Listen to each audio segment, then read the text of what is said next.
네, 지금부터 2020년 상반기 물가 안정 목표 운영 상황 점검에 대한 이주일 한국은행 총재님의 기자 간담회를 시작하겠습니다. 이번 간담회도 코로나19 예방 차원에서 온라인으로 진행하게 되었습니다. 그럼 이주일 총재님의 설명을 듣겠습니다. 네, 한국은행은 물가 상황에 대한 국민의 이해를 높이고 물가 안정에 대한 책임을 강화하기 위해서 지난해부터 연 2회 물가 안정 목표 운영 상황 점검 보고서를 발간하고 기자간담회를 통해서 그 내용을 설명드리고 있습니다. 오늘은 이제 그 일환으로 2020년 상반기 우리 경제의 물가 상황과 향후 전망에 대해서 설명을 드리겠습니다. 먼저 최근의 물가 상황에 대해서 말씀드리겠습니다.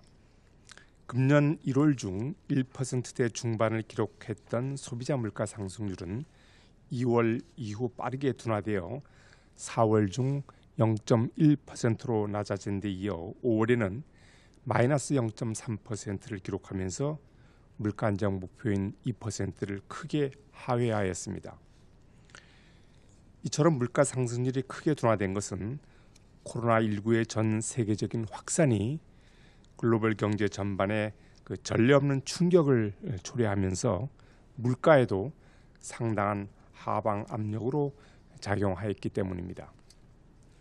무엇보다 경제 활동 위축에 따른 원유 수요 감소로 인해 국제 유가가 큰 폭으로 하락하였고, 수요 측면에서도 사회적 거리 두기의 영향으로 여행, 숙박, 외식 서비스를 중심으로 물가 상승 압력이 약화되었습니다. 이에 더해 무상교육 확대라든가 개별 소비세 인하 등 정부의 사회 보장 강화 및 소비 촉진책이 추가적으로 물가를 낮추는 요인으로 작용하였습니다. 코로나19 이후 이 같은 유가 하락, 소비 활동 위축 등의 물가 여건 변화가 글로벌 경제 전반에서 공통적으로 나타나면서 미국과 유럽을 비롯한 주요 국가에서도 최근 물가 상승률이 0%대로 둔화되었습니다. 향후 물가 여건을 살펴보면 최근 주요국의 경제 활동이 일부 재개되었으나 코로나19 재확산에 대한 우려가 여전히 높아 국내외 경기와 국제 유가의 회복세는 완만할 것으로 판단됩니다. 이에 따라 소비자 물가 상승률은 당분간 0% 내외의 낮은 수준을 나타낼 것으로 예상됩니다. 내년 이후에는 국제 유가 하락의 영향이 사라지는 가운데 경기가 점차 개선되면서 소비자 물가 상승률이 금년보다 높아질 것으로 전망됩니다만, 목표 수준으로 수렴하는 속도는 상당히 더딜 것으로 보입니다. 한국은행은 코로나 사태로 인한 충격이 우리 경제의 항구적인 손실로 이어지지 않도록 기준금리를 사상 최저 수준까지 인하하는 한편 무제한 RP 매입 등을 통해 유동성 공급을 대폭 확대하는 등 선제적이고 적극적으로 대응하여 왔습니다. 앞으로 통화정책은 우리 경제가 코로나19에서 벗어나 회복세를 보일 것으로 전망될 때까지 완화 기조를 유지하겠습니다. 이러한 가운데서도 금융 불균형이 누적될 가능성에 대한 경계감도 늦추지 않겠습니다. 아울러 이번 위기가 진정되면 확정적인 조치들을 단계적으로 정상화해 나갈 방안에 대해서도 미리 준비할 것입니다. 코로나19의 전 세계적 확산은 단순히 경기 침체를 초래하는 데 그치지 않고 경제 주체의 행태와 경제 구조에 큰 변화를 불러올 것으로 예측됩니다. 이에 따라 향후 코로나19의 확산이 진정되더라도 물가 흐름에 구조적 변화가 있을 것으로 예상됩니다. 먼저 역사적 경험에 비춰볼 때 가계와 기업은 대규모 감염병이나 경제 위기를 겪은 후 미래에 대한 불안감 때문에 빚을 줄이고 저축을 늘리는 경향이 있습니다. 특히 위기 상황에서 대규모 해고라든가 매출 급감을 경험할 경우에는 극단적 위험 회피 성향을 갖는 이른바 슈퍼 세이버가 증가할 수 있습니다. 이러한 경우 해당 경제 주체의 재무 건전성은 개선될 수 있으나 경제 전체적으로는 성장의 한 축이라 할 수 있는 소비와 투자의 회복이 더뎌지고 이는 다시 물가를 낮추는 요인으로 작용할 수 있습니다. 아울러 이번 사태를 계기로 온라인 구매나 배달 서비스에 친숙하지 않던 분들도 원격 서비스의 편리함을 경험하게 되면서 비대면 온라인 거래의 확산 속도가 더욱 빨라질 것으로 보입니다. 비대면 온라인 거래의 확산은 거래 비용을 절감하고 업체 간 경쟁을 유도하여 이 또한 물가를 낮추는 요인으로 작용합니다. 한편 감염병의 확산으로 생산 차질을 경험한 기업들은 무인화나 자동화를 더욱 서두를 수 있습니다.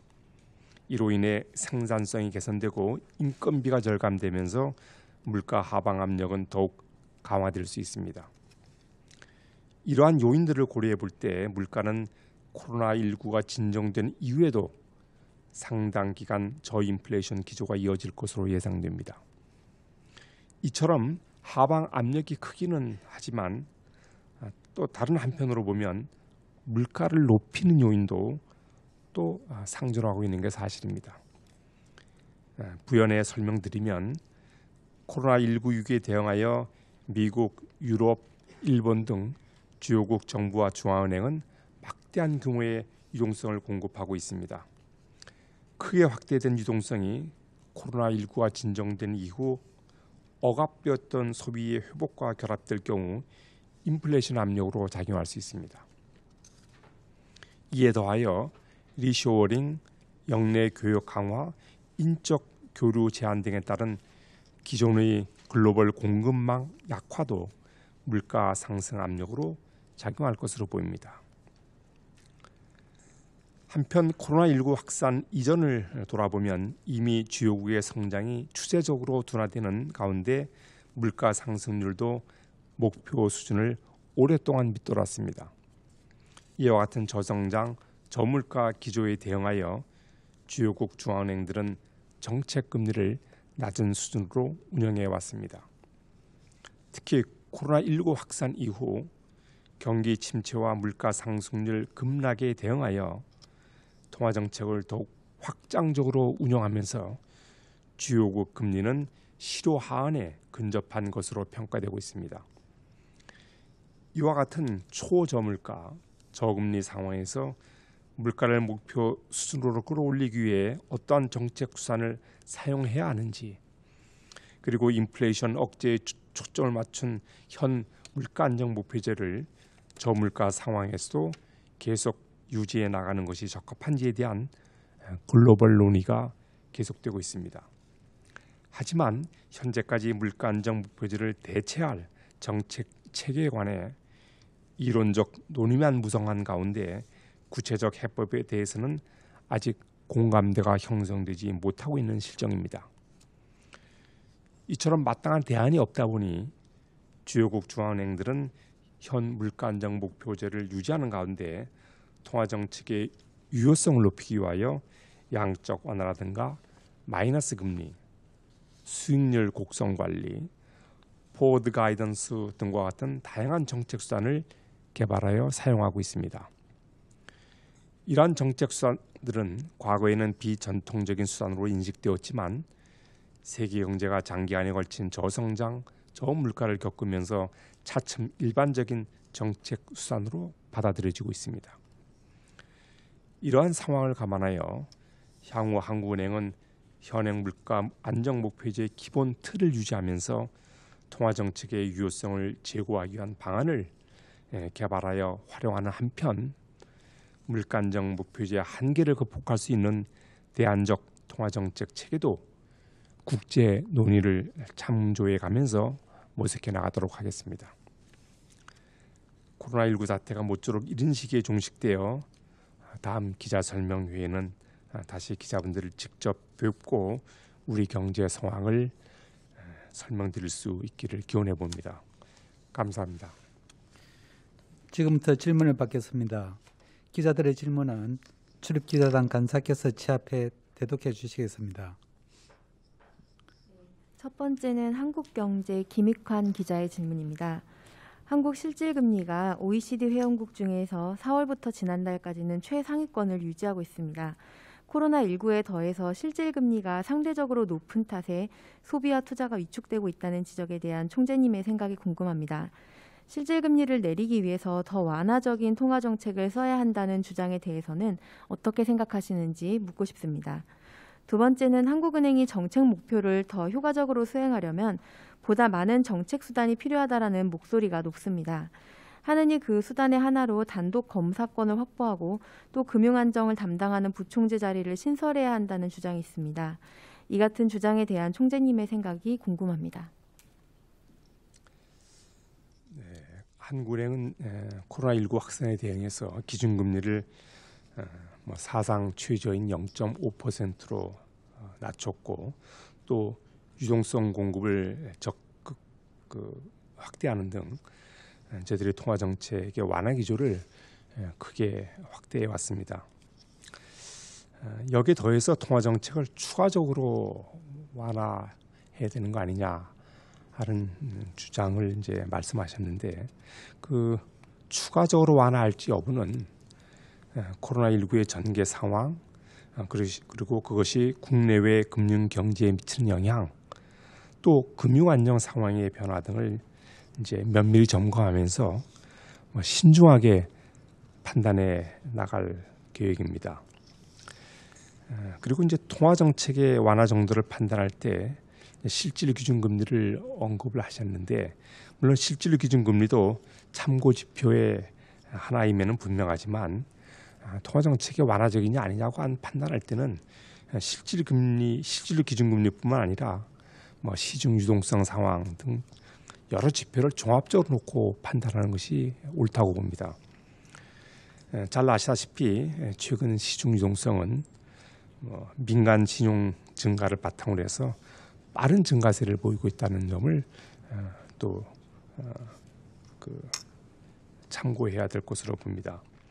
그리고 이제 실질 기준금리를 이제 언급하셨는데 실질 기준금리라고 하는 것은 국가별로 이제 경기 상황이 다르기 때문에 그 실질 금리 절대 수준을 비교해서 통화 정책의 적절성의 여부라고 할 거예요. 그것을 평가하는 것은 이렇게 큰 의미가 저는 없다고 봅니다. 나라별로 다르기 때문에 말이죠. 그래서 근데 우리나라의 경우 보면 실질 기준금리가 현재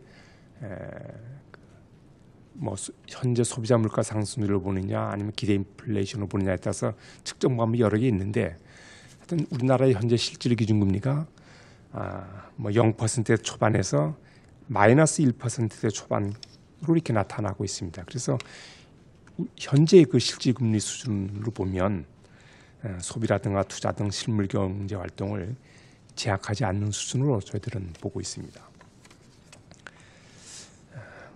그다음에 두 번째 질문에 대한 답변인데 한국은행이 주어진 금융 안정 책무를 보다 효율적으로 수행하기 위해서는 정책 수단의 확충이 필요한 것이 사실입니다. 그래서 예를 들어서 우리 김익환 기자분께서는 그 예로서 이제 한 두 가지를 거론했는데 단독 검사권이라든가 금융 안정 담당 부총재 신설 등. 근데 이러한 구체적인 어떤 내용은 관계 기관 간의 협의 그리고 또 법 개정이 필요한 사항이기 때문에 이것은 좀 시간을 갖고 논의해 나가야 될 것으로 저렇게 생각을 합니다. 네, 다음 질문은 연합인포맥스 전소영 그리고 한국일보 이년우 기자 질문입니다. 경기회복 지원을 위한 완화적 통화정책이 투자와 소비로 이어지지 않고 주식과 부동산 등 자산 가격 상승만 초래하고 있다는 우려에 대해서는 어떻게 보시는지요?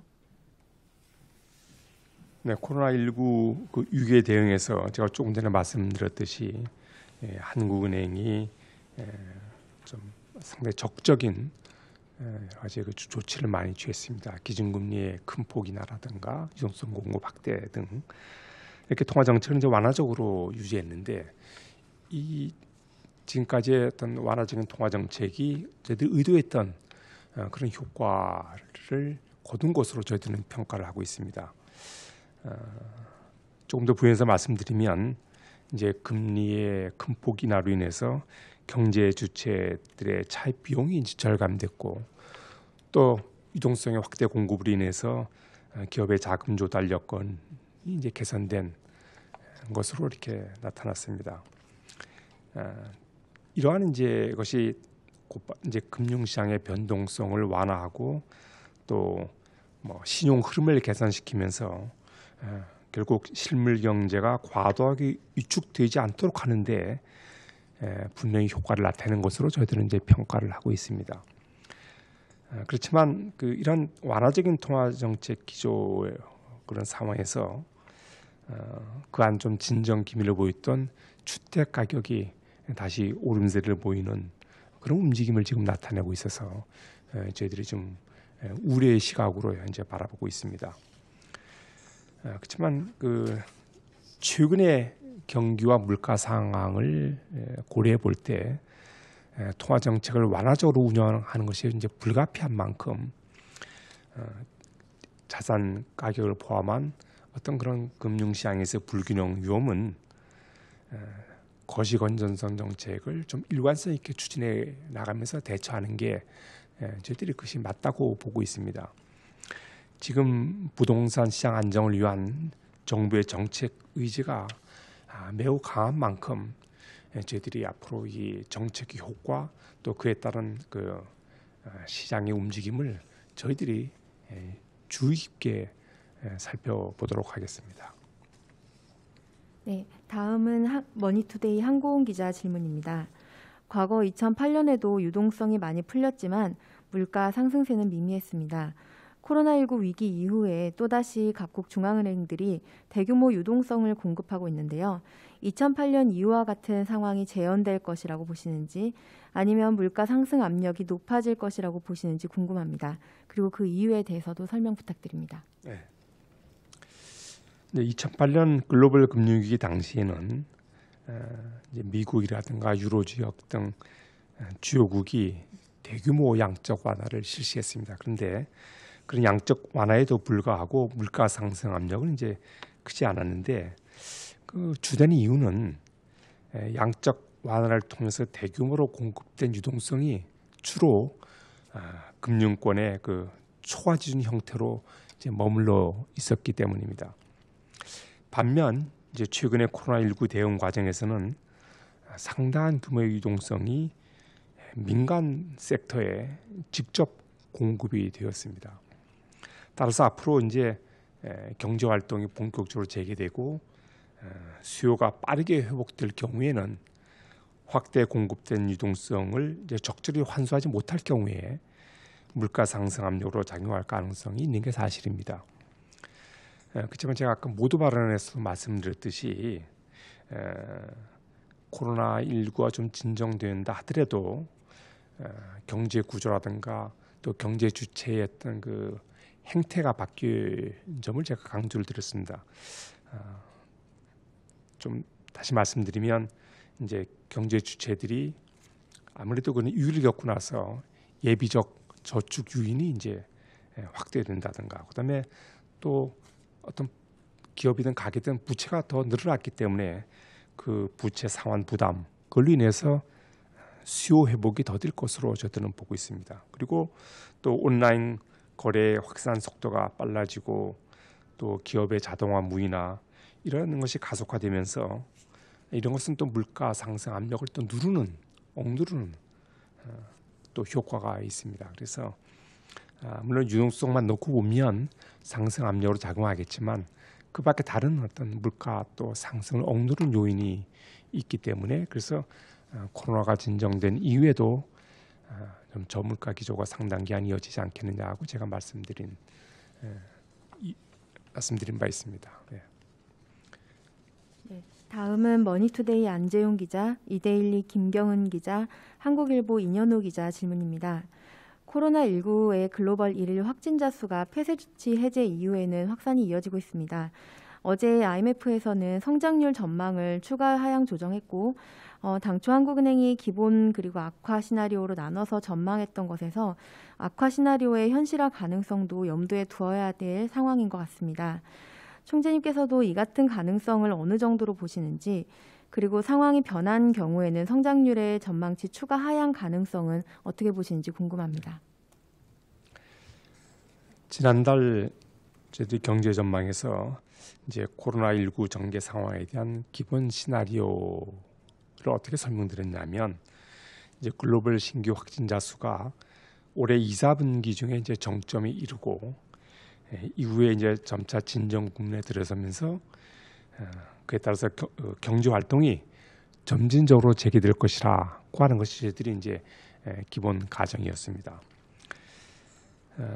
근데 지금 뭐 그 질문에서 언급하셨듯이 지금 시점에서 보면 코로나19의 글로벌 확산세의 진정 시점이 저희들이 봤던 것보다는 조금 더 늦춰지는 게 아닌가, 저는 그렇게 판단을 하고 있습니다.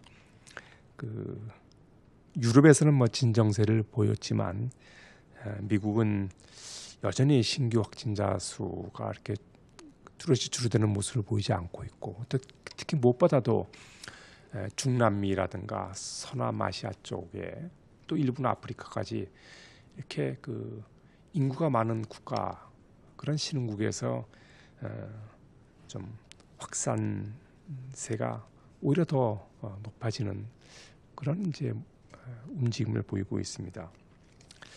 그래서 그 진정세는 다시 말해서 진정되는 시점을 저희들이 봤던 것보다는 조금 늦춰질 것으로 이제 보이는 그런 면이 있고, 또 이제 또 중요한 게 경제 활동의 재개 시점인데요. 각국에서는 그런 코로나 그 확산세가 지속되는 가운데서도 경제 활동을 막는 소위 그런 봉쇄 조치를 더 이상 감당할 수 없기 때문에 속속 경제 활동을 재개하는 또 그런 움직임도 보이고 있습니다. 그래서 저희들은 확산세가 진정되면 그때부터 경제 활동이 재개될 줄 알았는데, 확산세는 진정되지 못하고 있지만 그래도 경제 활동은 점차적으로 또 이렇게 그 순차적으로 재개하는 일종의 그런 확산세와 경제 활동 재개 약간 디카플링되는 그런 모습을 보이고 있습니다. 그렇게 보면 저희들이 봤던 그 기본 시나리오에서 저는 크게 벗어나지는 않은 거 아니냐. 물론 확산세 진정 시점이 좀 지연되는 면이 있지만 또 반면에 경제 활동은 그런 우려 속에서도 경제 활동은 조심스럽게 재개되고 있는, 그래서 전체적으로 봤을 때에 저희들이 봤던 기본 시나리오를 크게 벗어나는 건 아니지 않느냐 하고 저희들이 하여튼 조심스럽게 판단을 하고 있습니다. 그리고 이제 어제 IMF가 수성 경제 전망을 내놓으면서 세계 경제 전망 숫자를 아주 크게 낮췄습니다. 마이너스 4.9%를 낮추고, 또 그러다 보니까 아마 그 영향으로 한국에 미치는 부정적 영향이 클 거라고 봐서 그런지 또 한국의 성장률 전망치도 또 당초보다 좀 비교적 큰 폭으로 이제 낮추었지요. 그 IMF가 전망 수치를 낮추는 이제 그 배경을 보면 크게 보면 이제 한번 두 가지로 얘기할 수 있는데, 이제 소위 소셜 디스턴싱이 생각보다 더 오래 갈 거다. 확산세가 진정되지 않았기 때문에 뭐 그런 측면 하나 하고, 그다음에 지금까지의 실적이 당초 생각했던 것보다 좀 더 나빠졌다는 그거는 이제 반영을 해서 조정을 했습니다. 뭐 이 세계경제 전망에 놓은 거는 저는 뭐 이건 타당성이 이제 있다고 보는데, 국가별로 조정을 하면서 그 한국에 미치는 영향을 저희들이 볼 때는 조금 그 충격의 정도를 약간 과다하게 좀 하지 않았나 하는 뭐 그런 느낌을 지울 수가 없습니다. 저희들이 볼 때는 지난달 한 달 전에 전망하고 그 한 달의 경과를 보면 그때의 전망치를 저희들이 수정해야 할 만큼 큰 여건의 변화가 있다고 생각하지는 않습니다. 물론 이것도 코로나19의 전개 상황에 크게 좌우되기 때문에 저희들이 이 상황에 따라서 우리의 전망치가 또 어떻게 될 수는 물론 있겠죠. 그렇지만 그런 가능성은 있지만 그 한 달간의 그 상황 변화로 지켜볼 때는 지난달 전망치를 뭐 이렇게 바꿀 만큼 뚜렷한 변화가 있는 건 아니다. 이렇게 말씀을 드립니다. 네, 다음은 아시아경제 김은별 기자, 이데일리 김경은 기자 질문입니다. 최근 저물가가 지속되는 현상이 디플레이션이 아니라 디스인플레이션이라고 표현을 하고 있습니다. 수요 부족이 아닌 공급 과잉으로 일어나기 때문에 다르다고 하는데요.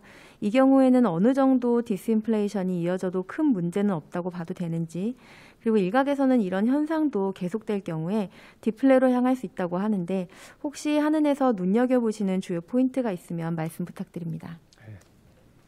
지금 말씀하신 대로 코로나19 확산 이후에 소비자 물가 상승률이 이제 아주 급격하게 둔화된 데에는 지금 뭐 언급하셨듯이 이제 경기 둔화에 따른 수요 측 요인인 물가 압력 약화, 거기에 더해서 국제 유가 하락과 같은 그런 공급 측 요인이 이제 크게 작용한 것이 사실입니다. 근데 앞으로 될 것이냐를 보면 이제 당분간은 0%대 내외에 이제 머무를 것이라고 말씀을 드렸고, 내년 이후에는 앞서 언급한 그런 공급 측 요인의 영향이 이제 줄어들 것으로 보이고, 반면에 이제 경기는 완만하지만 이제 개선 흐름을 보이지 않겠느냐. 이제 그렇게 보면 물가 상승률이 내년에는 점차 높아질 것으로 저는 예상을 하고 있습니다. 이런 그 전망을 감안해 볼 때 상품이라든가 서비스 전반에서 물가가 아주 지속적으로 하락하는 그런 의미의 디플레이션이 발생할 가능성은 저희들이 좀 낮다고 보고 있습니다. 그건 뭐 저희들이 지금까지 저희들이 봐온 일관된 저희들이 이제 견해인데요. 이제 다만 경기 회복이 생각보다 상당히 지연된다든가 할 경우에, 그래서 저인플레이션이 이제 지속이 된다고 하면, 그러니까 생각보다 더 지연이 된다고 하면 이제 일반 경제 주체의 기대 인플레이션에 영향을 주고 또 추세적인 물가 흐름에 영향을 줄 가능성이 있기 때문에 저희들이 그 점에 대해서는 유의해야 된다 이렇게 보고 있습니다. 그래서 지금 어떤 점을 주로 눈여겨보느냐, 그 포인트가 뭐냐고요 말씀하셔서 결론적으로 다시 제가 말씀드리면 중장기 기대 인플레이션이나 또 추세 인플레이션과 같은 그런 물가의 기조적 그 흐름을 저희들이 주의 깊게 살펴보고 있다, 그렇게 제가 말씀을 드립니다. 네, 다음 질문은 아시아경제 김은별 기자, 머니투데이 한고은 기자 질문입니다. 총재께서는 물가 안정 목표제의 실효성에 대해서 고민하고 있다고 말씀을 하셨는데요. 통화정책 보고서 발표 당시에도 박종석 부총재보가 물가 수준 목표제와 평균 물가 목표제를 좀 예로 들어서 설명을 했었습니다. 혹시 어떤 방식이 한국 상황에 맞는 것인지 좀 설명을 해주실 수 있는지, 그리고 또 어떤 방식을 적용했을 때 이제 각각의 효과와 부작용에 대해서도 설명 부탁드립니다. 지금 이제 언급하신 물가 수준 목표제, 그다음에 평균 물가 목표제는 이제 현행 물가 안정 목표제의 대안으로 거론되고 그에 관해서 연구라든가 논의가 많이 되고 있는 게 이제 사실입니다. 지금 물가 수준 목표제는 말 그대로 어떤 절대적인 레벨을 목표로 하는 그런 이제 스킴이고, 또 평균 물가 목표제는 일정 기간 동안의 상승률의 평균을 달성하는 이제 그런 개념입니다. 이 두 가지 대안의 뭐 장점이라고 한다면, 경제 주체들의 기대 인플레이션이 좀 목표에 상당히 강하게 안착되는 그런 장점이 있습니다. 그렇지만은 이 두 제도 모두 가장 큰 단점이 뭐냐면은 만약에 이제 예기치 못한 충격으로 어느 한 시점에서 물가 수준이 목표를 이제 이탈했을 경우에는 그것을 다시 되돌리기 위해서는 급격한 정책 변화가 필요할 거고, 그러다 보면 통화 정책의 안정성이 유지될 수도 없고, 그것이 실물 경제에 부정적 영향을 줄 수도 있고, 그래서 경기 변동성을 오히려 더 키우는 그런 점이 가장 큰 단점으로 지금 지적되고 있습니다. 그래서 다른 나라에서 이것을 채택한 적이 없고 검증된 바가 없는 이제 그런 지도고, 지금 대안으로 이제 논의가 되고 있는 거죠, 지금 현재. 그래서 제가 아까 모든 발언에서 말씀드렸듯이 이렇게 논의가 많이 있지만 현행 물가 안정 목표제를 대체할 만한 뚜렷한 어떤 대안을 현재 찾지 못하고 있고, 그런 공감대를 형성하지 못하고 있습니다. 그래서 그런 상황에서 제가 이 두 제도가 어떤 것이 우리 상황에 맞는가 하는 것은 저들이 현재로서는 판단할 수 없다, 이렇게 봅니다. 그래서 제가 다시 모두 발언을 다시 반복합니다만, 앞으로 이제 지금의 물가 안정 목표제는 그 인플레이션 억제에 초점을 맞춘 제도거든요. 그래서 이런 저물가 저성장 기조가 장기화된다면 이거에 대한 재고가 반드시 필요합니다.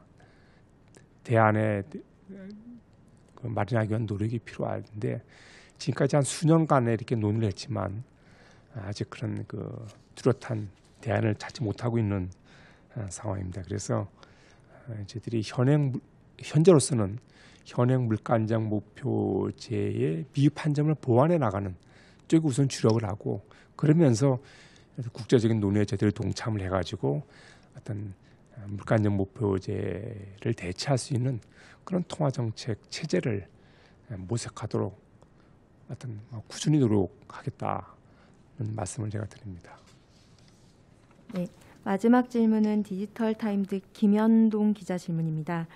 이 보고서가 주요국의 확장적 통화 재정 정책으로 급격히 늘어난 글로벌 유동성이 코로나19 이후에 수요가 본격 회복될 경우에는 물가 상승 유발 가능성에 대해서 또 언급을 했는데요. 또 반대로 최근에 확장적 재정 정책이 재난구호 성격으로 높은 인플레이션을 유발할 수준은 또 아닌 것이라고 또 평가를 했습니다. 이 두 가지 변수에 대해서 상반된 평가를 하는 근거가 무엇인지 대해서 질문했습니다. 네. 제가 어떤 원론적인 답변을 제가 드리죠. 제가 아까 앞서도 말씀을 드렸는데, 유동성이 이제 상당 규모로 확대 공급이 된 게 이제 사실이고, 그것이 아까 직접 민감한 부분에 직접 이제 공급되었다 제가 말씀을 드렸습니다. 그래서 만약 코로나가 진정돼 갖고 소비가 만약 급반등한다면 그리고 그 확대 공급된 유동성을 적기에 좀 환수하지 못한다면 분명히 풀려난 유동성은 물가 상승 압력으로 작용할 우려가 있습니다. 그렇지만은 현재 또 물가 상승을 좀 이렇게 억누르는 그런 요인도 아까 제가 크다고 말씀을 드렸습니다. 그래서 상승 압력도 있고 또 그것을 하방 압력도 같이 있는데, 현재로서는 아무래도 상승 압력이 현재로서는 그렇게 우려할 상황은 아니지 않느냐. 물론 저희들이 정상화 과정은 밟아야 됩니다. 꼭 물가뿐만 아니라 금융 안정 차원에서도 이런 확대 유동성 공급을 적게 회수하는 노력을 회수할 필요성이 큰 것은 사실이고요. 그래서 아까 제가 모두 발언에서도 그런 노력을 저희들이 기울이겠다 말씀드렸습니다. 이제 물가만 놓고 보면 분명히 그것은 상승 압력이 되지만서도 다른 또 구조적인 변화에 따른 물가 하방 압력도 같이 있어서 전체적으로 보면 이렇게 급격한 물가 상승을 우려하지 않아도 되지 않나, 이렇게 생각을 하고 있고, 이제 거기에는 우리 통화 당국이 적기에 어떤 유동성을 좀 환수해가는 그런 노력이 이제 따르는 걸 제가 전제로 지금 말씀을 드린 겁니다. 네, 더 이상 질문이 없으시면 이상으로 기자간담회를 마치도록 하겠습니다. 감사합니다.